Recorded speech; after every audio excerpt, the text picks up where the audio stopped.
it's me again. I'm Lena and I'm from the Healthcare Landscape Group. In this video, I'm going to be talking about my D3, which is on the topic of medication dosages, solution measurements, reporting health status, treatments, medical imaging, etc. So the topic is very long. But this D3, you might see it is a little bit familiar. That's because it is. Because this D3 is the D3 week 75, 76, and now week 77.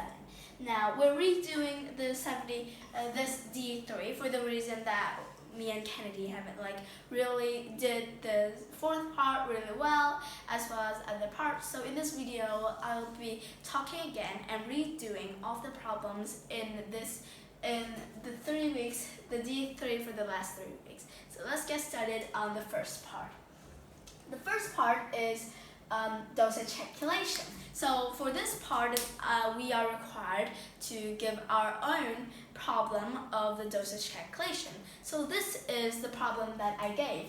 So this is a weight-based dosage calculation, and the order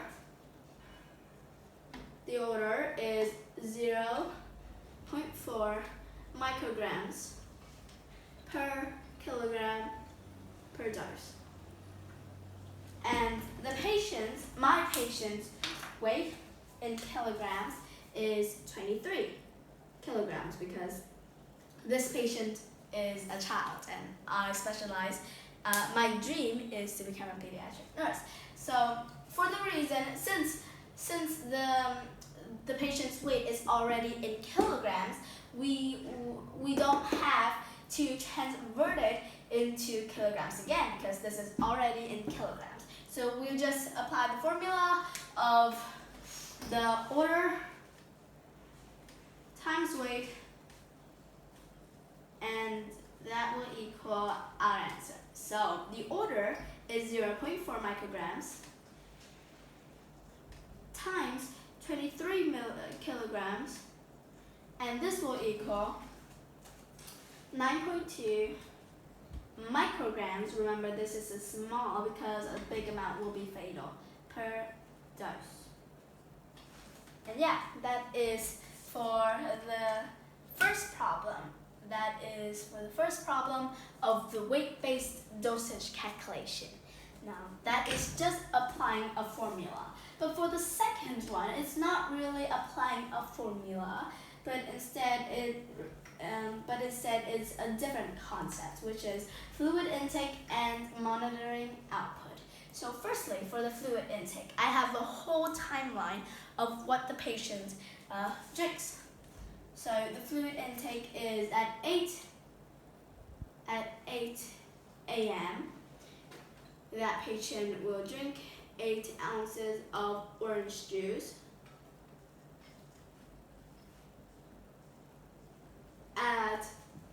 and also 6 ounces of yogurt.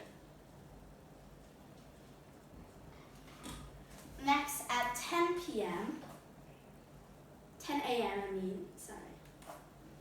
that patient will have 8 ounces of coffee, as well as with 1 ounce of cream. At 11 a.m., that patient will have 12 ounces of soda,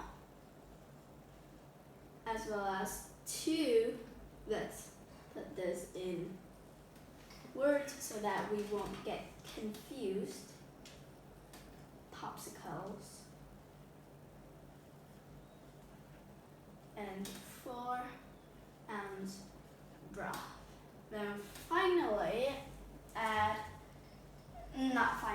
it's actually 1 p.m. That patient will have 6 ounces of soda again. And finally, at 2 p.m., that patient will have 8 ounces of ice chips. Now, let's break this down. Since in the word of fluid intake, the word fluid kind of takes it away.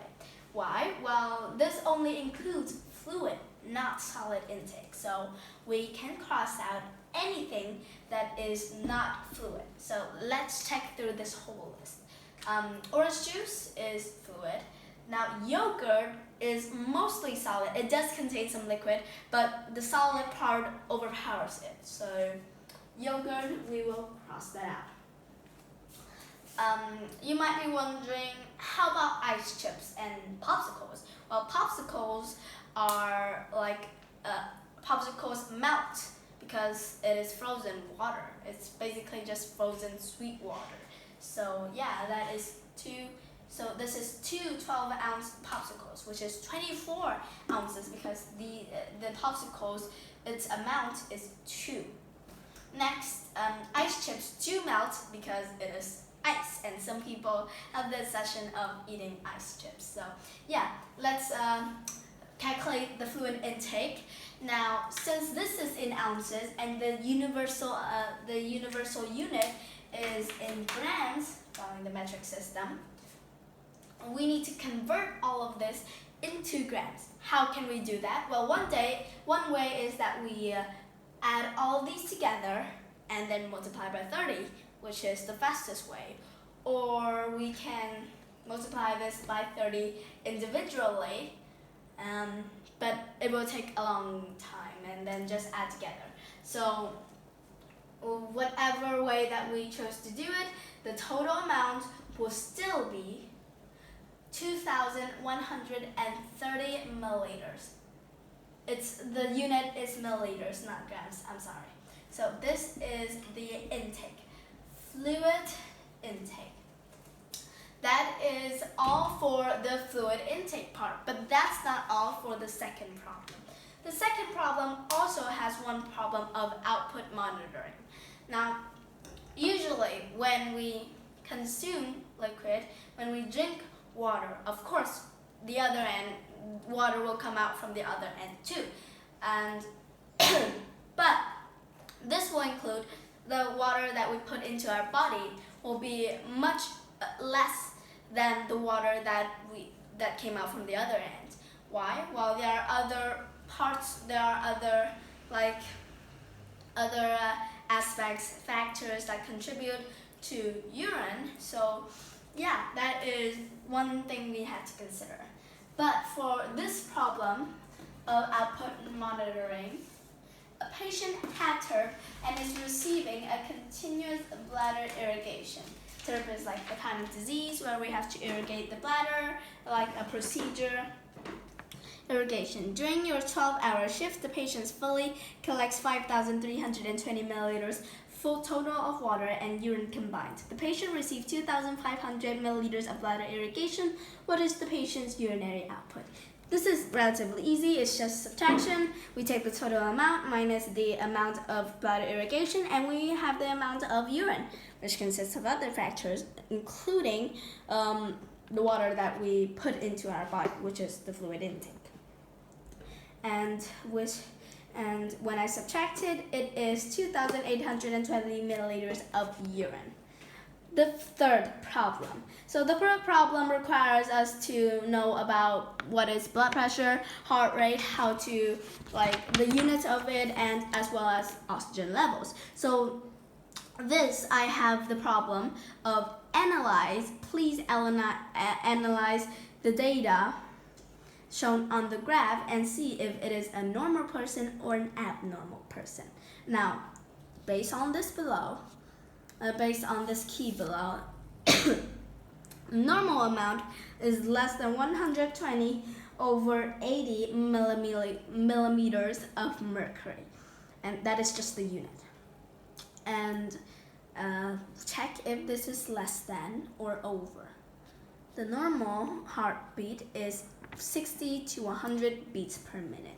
So unless that person is really stressed out, the person has heart disease, things like that, his or her beats per minute will be over 100.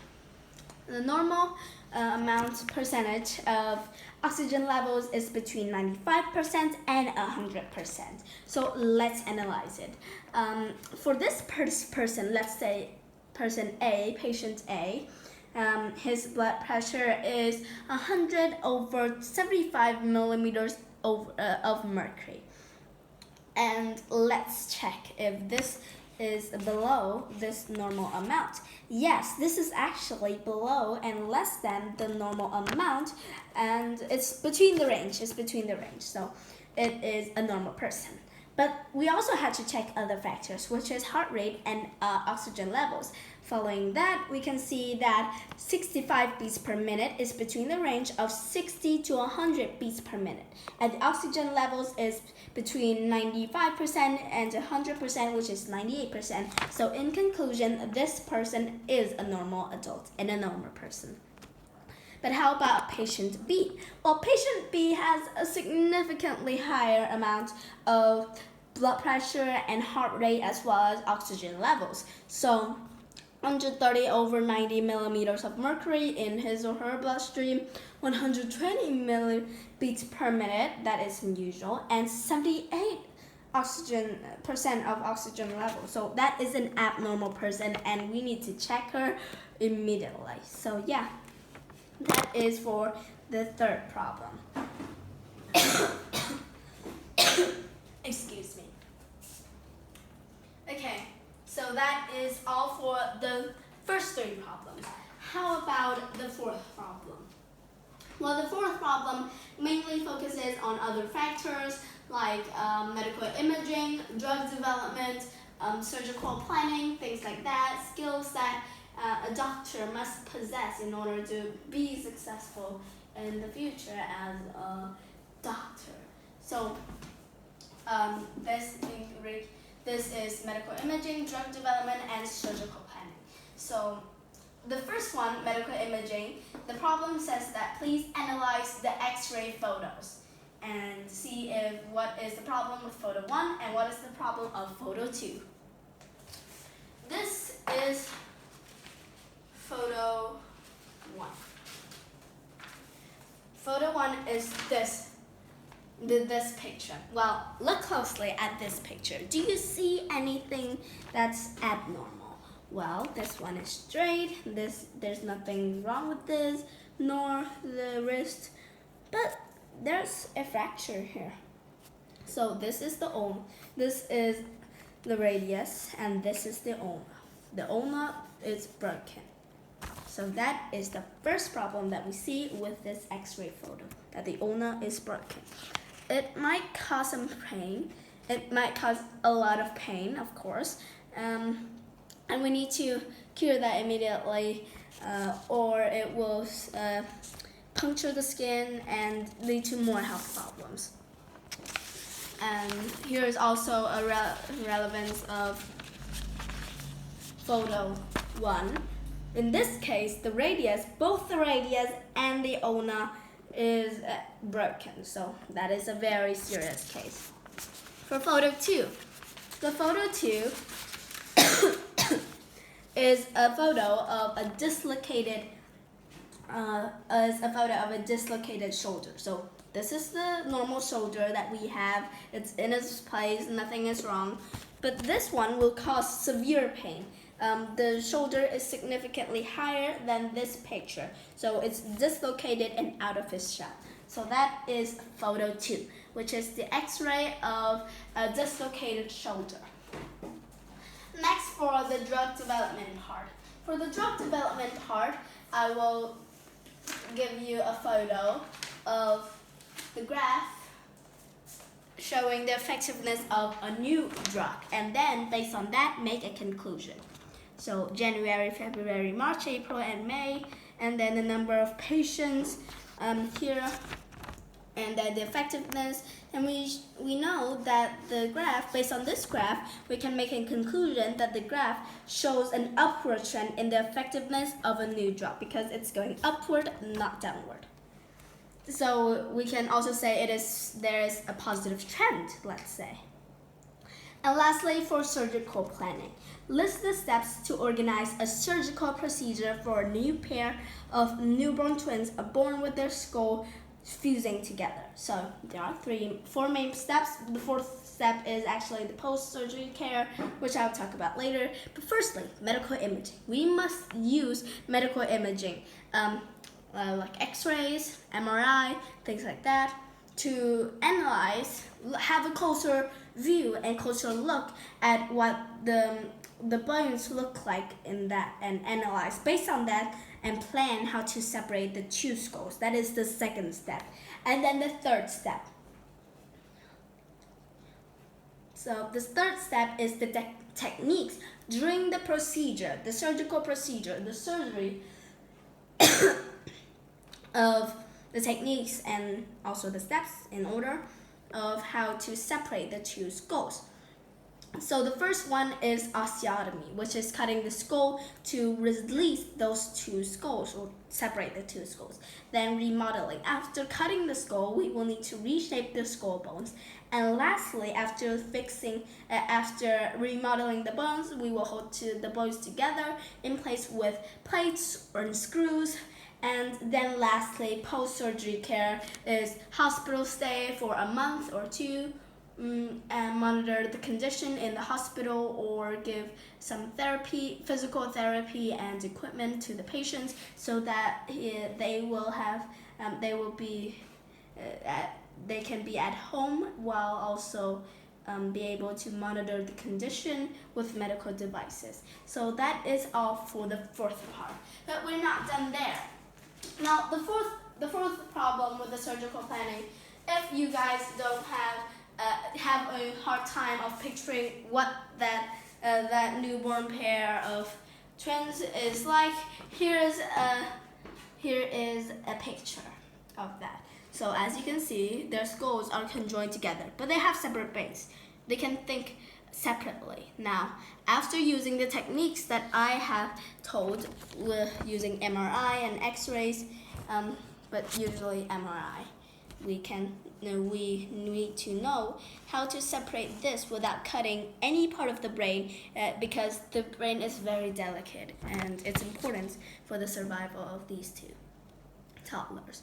And then after that, that is how they sew up. They sew up that, put some plate screws in there, and then those two twins will have a normal life and they will continue to live as long as they deserve to live a good life. Yeah, that is just basically a surgical example of conjoined twins. There are many cases of conjoined twins, either in the brain, in the skull, in the body, any parts of the body. But those are a case of a conjoined, two conjoined babies together. And that is all that I have to say for this video on the D3 of week 75, 76, and week 77. Thank you for listening to my video, and I hope to see you soon in the next video or the next meeting. If you have any other questions or any other ideas you want to add into my video, then I'll be glad to hear it. Thank you again, and I'm looking forward to see you soon. Goodbye!